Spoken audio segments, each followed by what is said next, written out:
Gold Foundation. For those of you that don't know, one of the projects of the Maya Gold Foundation is a trip to Nepal that we take every year with teens from Hudson Valley. It's called the Heart of Gold Adventures. And this year we took 16 teenagers from New Paltz High School, and Emma was one of them, and it was a joy having her. And there's two more over there. And Alec is presenting next, and Phoebe is going to be presenting sometime soon. To be determined.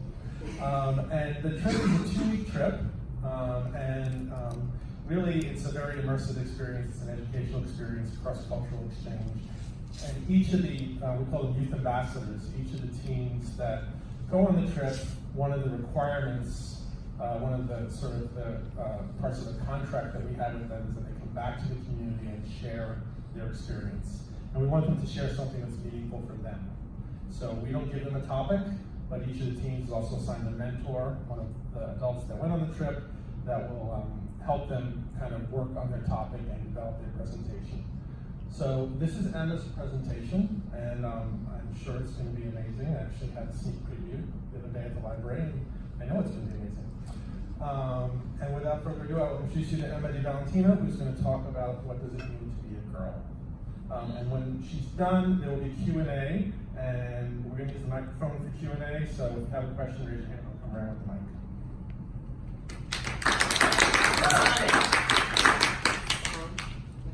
Push it up a little bit. Hello. Okay, there we go. So I'm Emma DiValentino. I was a youth ambassador in April on the trip to Nepal, Maya Gold Foundation, and it was the best experience that I think I've had traveling. So here's my presentation. What does it mean to be a girl? Defining the universal meaning of femininity. My goal when creating this presentation is to bridge the gap between women on 2 separate continents, and I wanted to highlight unity instead of highlighting their differences. I wanted to highlight their strengths instead of their struggles, and to create a cross-cultural community where women can support each other. So throughout this presentation, you will see a bunch of photos on each slide. The intention of these photos is to humanize women rather than making them another statistic. So what is the Maya Gold Foundation? A foundation created by Elise Gold and Matthew Swerdoff in honor of their daughter Maya's vision of making the world a better place. In April, 16 youth ambassadors and 16 leaders went on a trip to Nepal for 2 weeks. While in Nepal, we experienced cross-cultural exchange, community service, developed a better understanding of Nepal, as well as practicing cultural humility and appreciation for cultures different than the United States. So on our trip to Nepal, our purpose was to make connections, bring awareness to human trafficking, and bring donations to the Ganesh Secondary School, the Himalayan Children's Charity, and Sasane, which is a group that supports survivors of human trafficking, and of course, educating ourselves.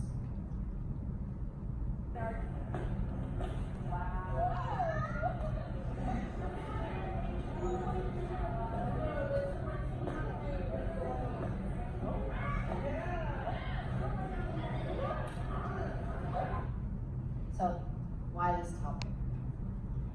So, on our last few days in Nepal, we went to the Ganesh school and spent 2 to 3 days there. I only spent 2 because I ended up getting sick on the 3rd day. I didn't know I wanted to go. Anyway, I made a connection with these 3 young girls, Ritu, Janisa, and Jabika. And the one girl that stood out to me the most was Janisa, mainly because of how she carried herself in her presence. She wasn't afraid to assert herself in any way. She wanted to make a connection with me, even though she did not speak the same language as me. And I think the thing that stuck with me the most, and still to this day does, is that I wasn't like that when I was a kid. So I was wondering, what was our difference? Like, where are we similar?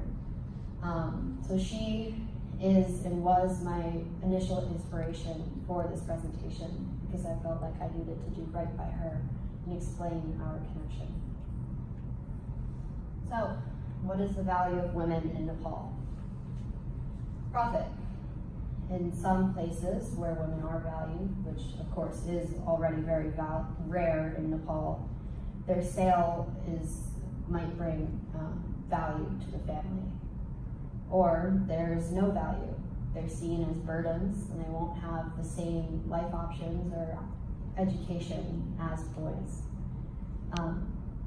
Often child marriage comes from this idea that once they're married, the burden will transfer to the husband. So in order to create a universal definition of femininity, I decided to talk and interview each girl. So the girls from Nepal are Bina, Hanshika, Jasmati, and from the United States is Christina, Lucy, Naya, Sam, and Sarah. So what does it mean to be a girl? Redefining femininity and masculinity, working harder than others to be as successful as I want to be, controlling the house, and overcoming society's obstacles.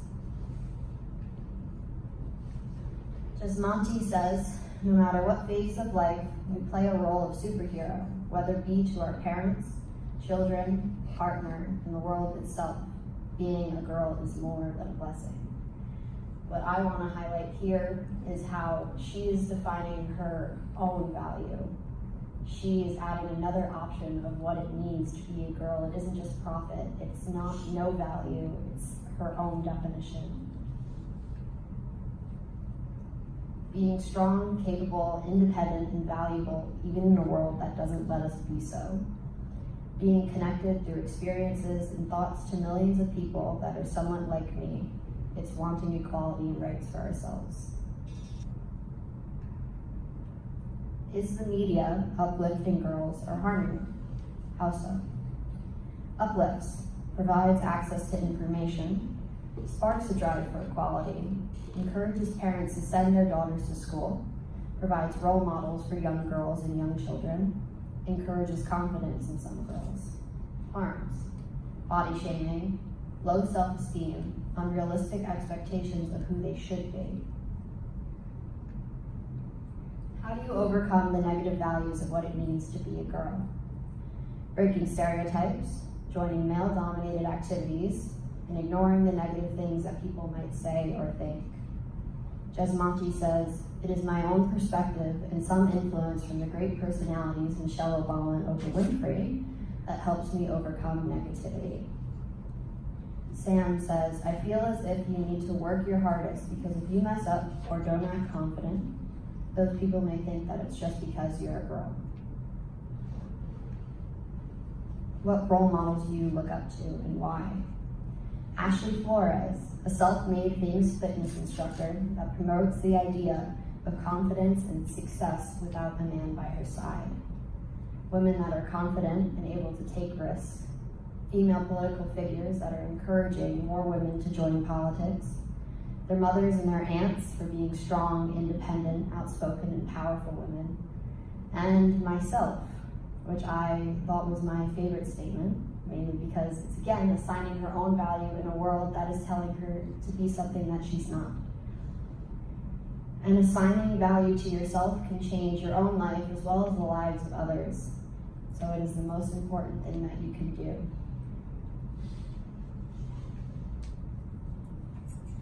What role models do you look up to and why? I see my mom as my role model because when my dad was killed by Maoists, she was around the age of 20 and my grandparents wanted her to get married. But she said that they had already lost one parent. I don't want them to lose both parents and stayed by her and her siblings' side. So Bina says her mother is her role model. Jasmati says that Oprah Winfrey and Selena Gomez, who everyone in this room probably knows, looking at them always pushes me to think out of the purpose of my own existence. They are both inspiring and great humans.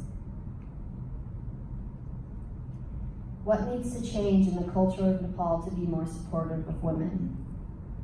Bina says that I think that the family must be supportive and respect girls and their decisions. That way, countries will give women respect because home is the first school of the people. Erasing taboos behind menstruation, women supporting each other and fighting for equality as one, and stop enforcing gender roles. What needs to change in the culture of the U.S. to be more supportive of women? Women respecting and uplifting each other, other women despite their differences, equal pay, more women in government and leadership positions. We need to teach that confidence isn't cockiness and it isn't selfish or conceited to love yourself. Breaking the mindset that women won't excel in their field and to stop the hypersexualization of women for profit. And I want to make note of Christina's quote there, that confidence isn't cockiness or being selfish. It is assigning value where people tell you to not have value, and that self-love can be a driving change in the world. If you are outside of Kathmandu, is there a difference of how gender is viewed there from Kathmandu? Regardless of where you are, people are still narrow-minded and skeptical about the work done by women.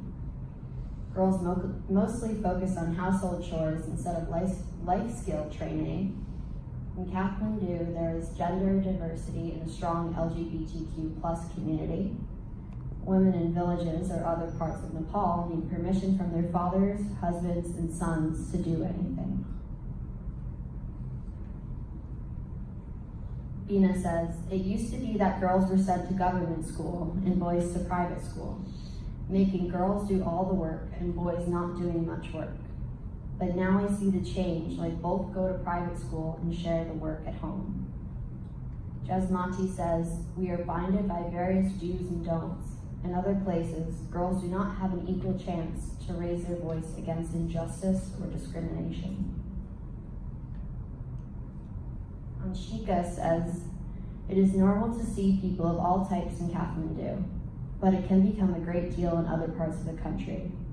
Also, if we talk about women, the lifestyle of women is different to the lifestyle of people in other parts of the country. Where do you see yourself in 10 years?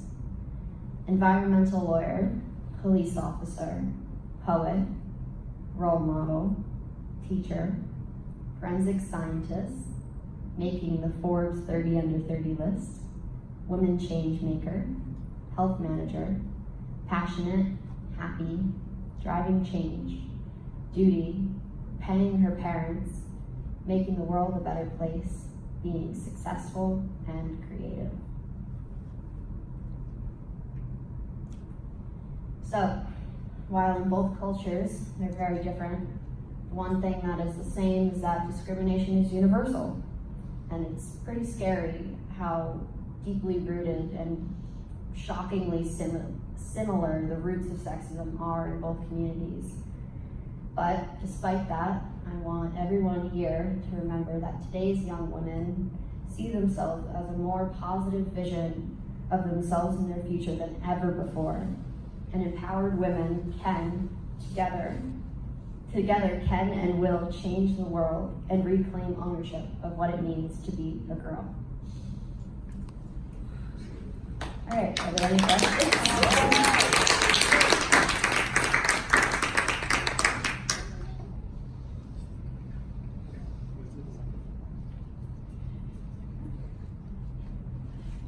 All right. Here it is. Thank you. Right. By me.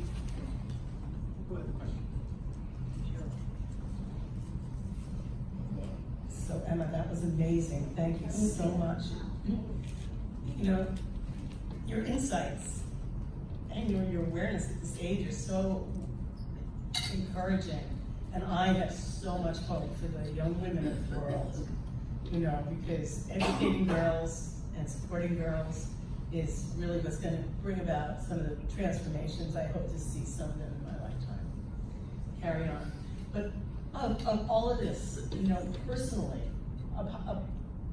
beyond the, you know, the universal aspects of it, what moved you the most from the experience? From forming the presentation or from the trip? From the trip. I think, again, what my inspiration for this presentation would be Janisa, because one of the big moments where I knew that we had made a connection, I knew from my side I had made a connection, but I didn't know if it was reciprocated. And on the first day that I had spent with her, I made her a drawing of a flower. And then on the last day, she looks at me and asks me to draw a flower. And then she, on that same paper, starts writing Ma Tinilai Maya Garchu, which means I love you very much in Nepali. And it was just a very incredible experience for me and the most moving.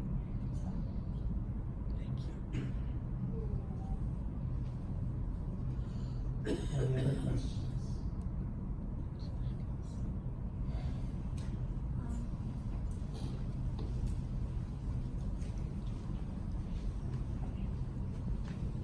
So we travel together, but of course, different lens and experience.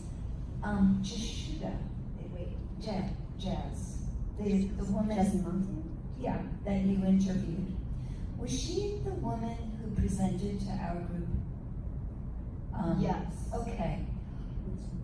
It's fascinating for me to hear the quotes that you brought in. Apparently you interviewed her personally, Yeah. post-trip, because I remember when she talked about being born a girl, she used the word unfortunately. Yeah. Do you want to talk a little bit about that? So when she was speaking about her experience of being a girl in Nepal, she kept using the words, unfortunately, I was born a girl, which again brings us back to the value of women in Nepal. And the women in Nepal, they want to have male children because they believe that male children will support the family the best, they'll get the best education, they have the best chance at life. So they don't really give the same chances to their female children. And women who only give birth to female children are kind of seen as lesser in a way, like they've failed their family somehow. And so with her experience, her being born female wasn't a good thing, it wasn't a blessing on her family, it was just, it was more like a curse in a way. But one of the things that she actually does say when I was interviewing her is that being a girl was more than a blessing, which I think was really incredible to me because again, it brings us back to self-love, changing your own life. So.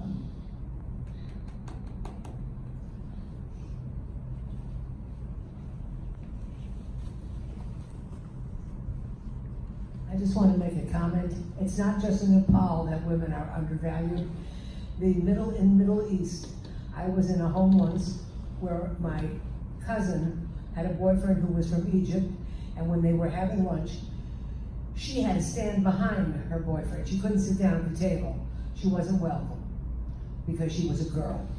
So we have this huge fight on our hands, but you know what? We're going to win.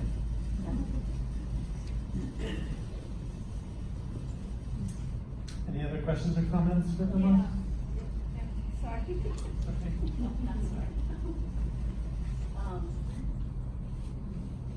On one of your slides where it listed the different points, it talked about taboo around menstruating. Can you elaborate on that? Like, what is the culture in Nepal when it comes to menstruation? So I actually am doing another presentation in school where it goes more into that, so I do have some background information on that. There's a practice called chapati in Nepal where it's more in like rural areas of Nepal where women cannot be in the house and they have to sleep in other huts that aren't especially safe, or they sleep in the barn next to the animals, and in kind of less intense situation, girls aren't allowed to go into the kitchens while they're menstruating, and a lot of the time the families cannot afford to buy pads, so they won't go to school because they're afraid of leaking through their pants or just anything. They're not allowed in their houses because they believe that there will be a curse brought on the family, like it's unlucky, that they're impure in some way. And while I was in Nepal, I did see some new campaigns, like in back rooms, trying to kind of break the stigma around that. Anything else? Lauren? You talked a little bit about in Kathmandu the LGBTQ plus, and I was just curious as to, do you know if maybe some people, some women over there may decide to be transgender just to be able to be a man because they're not supported as a woman, so they think that if they can be a man that they would be. Not on this presentation, but I had to do research for another class. I did come across a story like that, but it wasn't her choice. It was more of her parents doing it. Just her parents had cut her hair, dressed her in boy clothes, just so that she was allowed to go to school. And go to some colleges and get scholarships that she originally wouldn't have been offered. I don't think it's very common, but I did hear that one story. So. Any other questions? Thank you, Emma. You did an amazing job.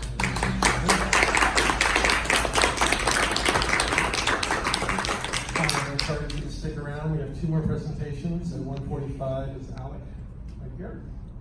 What's your topic, Alec? Teen life in Nepal. Teen life in Nepal. We can all get into that. And then at 2:30 is Priscilla and the news is also.